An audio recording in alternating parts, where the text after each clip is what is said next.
Oh yeah, they used everything they could get their hands on, the rabbits and whatever else, mink, beaver, and everything. They used whatever they couldn't eat. They skinned and used sold those pelts and flint and arrow shafts, feathers, everything. Anything they could get their hands on that they could possibly trade for, they hung on to. And so they and so the Northwest Fur Trade Company and those would come down the rivers in these huge cargo canoes, 30-foot, 40-foot canoes, just packed with goods.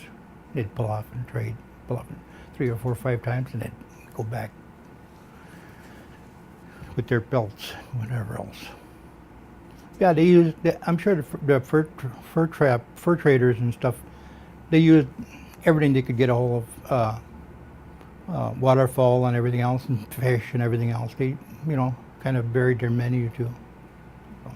We were here a long time before that, and we knew all these things were there and how to go about using them. And as a matter of fact, I think a lot of the modern medicine even comes from remedies that were used way back by Native Americans.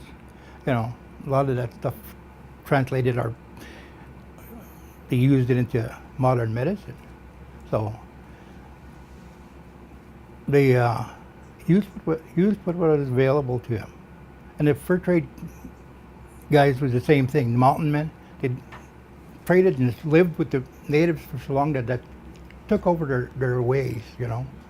They a lot of them didn't want to be around cities or camps or anything else. They'd come in, do their trading, and then they'd get away and go back to where they were. And like I said, all summer long they'd be hunting for themselves, for their own living, and then scouting for the next winter's trapping and then setting stuff up, building small cabins. They'd build little cabins, 6, 8 foot square, just so they could get in, build a little fire in there, and then skin their animals inside there, place to get out of the weather. So it wasn't huge, just something small, or a cave, whatever caves where they could find they used, and so.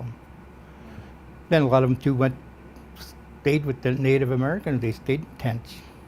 Buffalo hide tents and like that. So they kind of it worked both ways. I'm sure they brought in probably as much as they took. They'd get their furs and whatever else. They brought all these extra trade goods in and stuff like that in different ways. To pick up different ways from the other people and ways to live and ways to do things. So yeah.